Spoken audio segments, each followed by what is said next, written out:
वक्त हुआ हमारे आज के हॉट इशू का, और हमारा आज का हॉट इशू है गैर मुल्की इमदाद के बगैर सैलाब ज़दगान की बहाली मुमकिन है या नहीं। इस पर बात करेंगे। मैं ज्वाइन किया तारिक फजल चौधरी साहब ने, वफाकी वज़ीर पार्लिमानी अमूर के और पाकिस्तान मुस्लिम लीग नून से आपका ताल्लुक़ है। तारिक साहब अस्सलाम वालेकुम। जी वालेकुम सलाम, बहुत शुक्रिया अफसार साहब।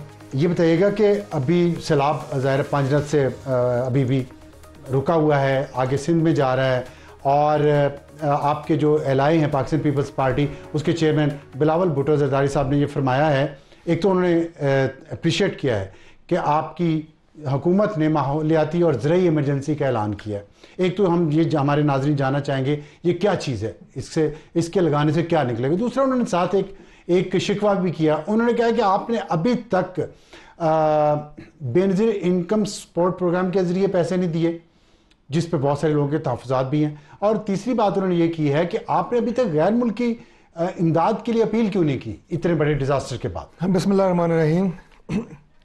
अफसार साहब, गुजारिश ये है कि दो तीन चीज़ें हैं जो आपने अपने सवाल में पूछी हैं। सबसे पहली बात तो ये है कि मैं आपको मुख्तसरन अर्ज़ कर देता हूँ कि ये जो इमरजेंसी है, ज़रूरी इमरजेंसी और माहौलियाती इमरजेंसी, इससे क्या मुराद है। इससे मुराद ये है कि हुकूमत की जो सबसे बड़ी तरजीह इस वक्त है वो ये है कि हम सैलाब से जो इस वक्त सूरत हाल से दो चार है पूरा मुल्क और हमारी कौम, उसका फिलफौर एक तो इमदाद वहाँ पे पहुँचाई जाए उन लोगों के लिए। उसके बाद जो नुकसानात हुए हैं उसका तखमीना लगाया जाए। उसके बाद जो फसलें हैं जिसमें अभी इस वक्त चावल, गन्ना और कॉटन, ये सबसे ज़्यादा मुतासर हुई हैं, उस नुकसान का तयन करना। जी बिल्कुल। और उसके बाद ये है कि अभी फ़ौरी तौर पे इसके बाद चंद हफ्तों के बाद गंदम की बिजाई होनी है। क्या हमारे वो रकबे जहाँ से मैक्सिमम गंदम की प्रोडक्शन होती थी वो इस काबिल हम बना पाएंगे, इसलिए इमरजेंसी लगाई गई है। और माहौलियाती इमरजेंसी इसलिए है कि अगले साल तवक्को की जा रही है कि शायद इससे ज़्यादा बारिशें हों, उनको कैसे रोका जा सकता है, कितने ज़्यादा हम यहाँ पे डैम्स बना सकते हैं, बंद बना सकते हैं, और अगले साल ये नुकसान ना हो या कम से कम हो, इस चीज़ को चेक करने के लिए सूबों के साथ मिलकर हम नहीं डैम्स का मिसाल तो मतलब चेक डैम्स, ज़ाहिर है अब बादशाह डैम या फलां की मैं बात नहीं कर रहा, छोटे छोटे ऐसे चेक डैम्स के जिनमें आप वाटर रिजर्वायर्स इस हद तक स्टोर कर सकें कि वो दरिया से जो है ना 20-30 किलोमीटर बाहर निकल के जो एरिया ज़ेरे आब आ रहे हैं उनको मिनिमाइज़ किया जा सके। इस पे एक साल में काम हो जाएगा। मतलब सारे सूबों के साथ मिल के, मैं ये तो नहीं कह रहा कि मुकम्मल हो जाएगा, लेकिन आप स्टार्ट करेंगे तो काम होगा ना। अच्छा, ये ये बात है जो आपने फसलों की बात की है, लोग उजड़ गए हैं और उनके पास ज़ाहिर ज़मीन को ठीक करने के पैसे भी नहीं है, फंड्स भी नहीं है, ना मशीनरी है। इस पर हुकूमत क्या करेगी?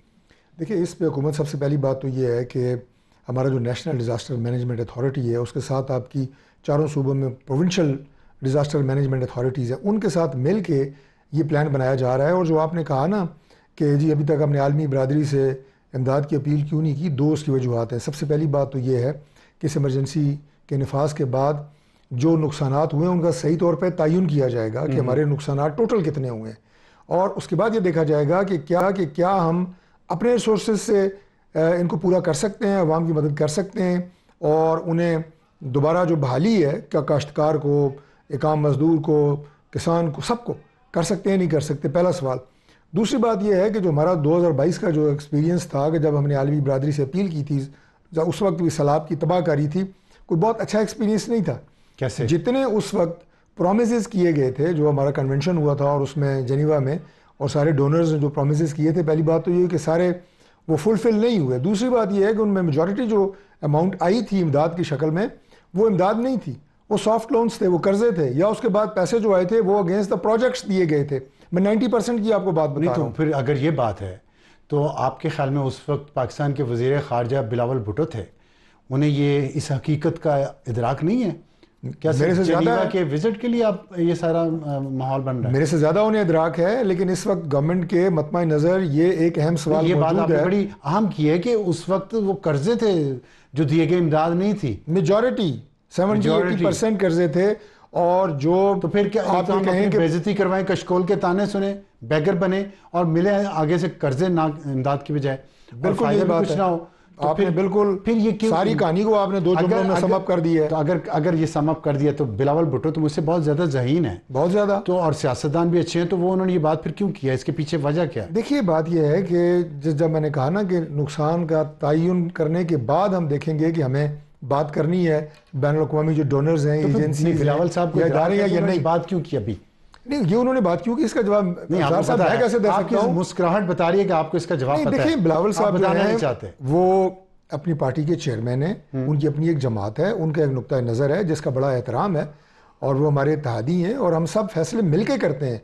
लिहाजा ये फैसला कि हमने इमदाद मांगनी है नहीं मांगनी, इसका फैसला भी बिलावल साहब से MQM बाकी जमातें उनके साथ मिलके किया। प्राइम मिनिस्टर इस नोयत को कोई फैसला भी अकेले नहीं लेते, अपने इत्तेहादियों को इत्तेमाद में लेके करते हैं। प्राइम मिनिस्टर का एक रेफरेंस दिया है कि बेनज़ीर इनकम सपोर्ट प्रोग्राम में प्राइम मिनिस्टर ने वादा किया कि उसके जरिए लोगों को इमदाद दी जाएगी और वो वादा पूरा नहीं किया। दूसरी तरफ से एक व्यू ये है कि बेनज़ीर इनकम सपोर्ट प्रोग्राम के जरिए करप्शन बहुत ज़्यादा हो रही है ऑलरेडी, और लोग इस पर एतराज़ कर रहे हैं कि आप पूरे मुल्क के लोगों को एक नशे पे लगा रहे हैं, उन्हें भिखारी बना रहे हैं, उनको सुस्त बना रहे हैं कि वो कोई एफर्ट ना कर सकें।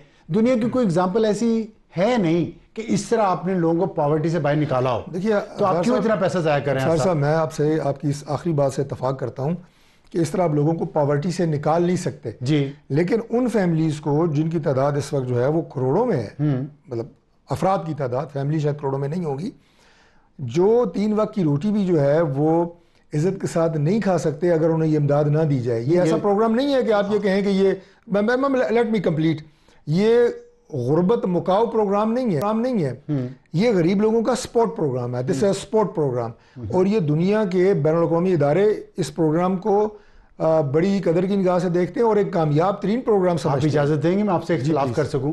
तो नहीं, मैं आप जो कह रहे हैं ठीक है, मैं एहतराम करता हूँ, लेकिन जो मेरी अंडरस्टैंडिंग है ये लोगों को गुर्बत में से निकालना था। तो आप ये कहना चाह रहे हैं कि अगर आज 1 करोड़ लोगों ख़ानदानों को ये इमदाद मिल रही है तो ये बढ़ती जाएगा, नंबर बढ़ता जाएगा, 2 करोड़ हो जाएंगे, 3 करोड़ हो जाएंगे, तो फिर क्या फ़ायदा इस प्रोग्राम का कि 3 वक्त की रोटी जिन लोगों को नहीं मिलती उनकी तादाद इस मुल्क में आ रही है।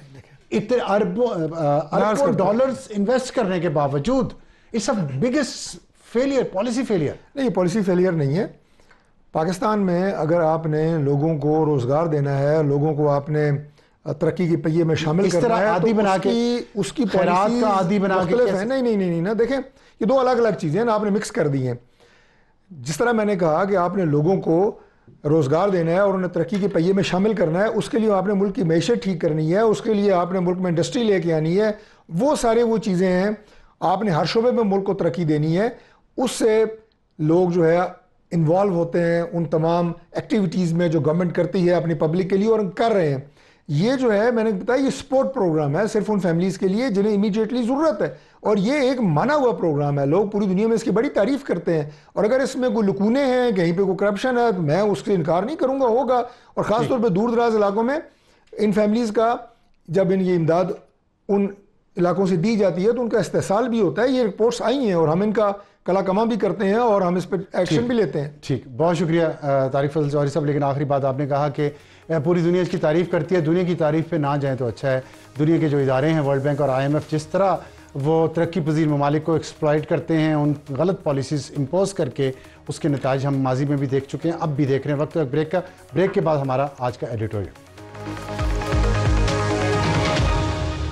और वक्त हमारे आज के एडिटोरियल का जो है तकदीर के काजी का ये फतवा है अज़ल से, है जुर्म ज़ईफ़ी की सज़ा मर्ग मफाजात। अल्लामा इकबाल साहब ने फरमाया आज से 100-150 साल पहले, और आज ये बात रोज़ाना साबित हो रही है कि दिफा या सलामती जो है ये मार्केट से ख़रीदी नहीं जा सकती। आपके पास जितना पैसा हो, 1.2 ट्रिलियन डॉलर कतर ने कुछ ही महीने पहले सदर ट्रंप के साथ डील की अमेरिका से।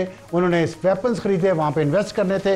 इसके अलावा एक बहुत बड़ा जहाज़ नया, बिल्कुल ब्रांड न्यू, प्रेसिडेंट ट्रंप को तोहफे में दिया। 19 बिलियन डॉलर का उनका दिफाई निज़ाम है, जिसमें अमेरिकन पेट्रियट हैं, नॉर्वेजियन नेस्मस 2 है, ब्रिटिश रेपियर है, फ्रेंच जर्मन रोलैंड है। लेकिन इसके बावजूद क्या हुआ कि इसराइल ने जब चाहा उन पे हमला किया, और कतर उन ममालिक में से आखिरी मुल्क है जिस पे इसने हमला किया है। इससे पहले ट्यूनिस पे, यमन पे, शाम पे, इराक पे, मिस्र पे, ईरान पे, लबनान पे, फ़लस्तीन पे, वेस्ट बैंक पे, गज़ा में, सब जगहों पे हमला कर चुका है। और इसीलिए पाकिस्तान के जो UN में रिप्रेजेंटेटिव हैं परमानेंट, आसिम इफ्तिखार साहब, आज उन्होंने इसराइल को रोग स्टेट का दर्जा दिया है। और ये बात फिर दुनिया पे जाहिर साबित होगी, पाकिस्तानियों पे भी।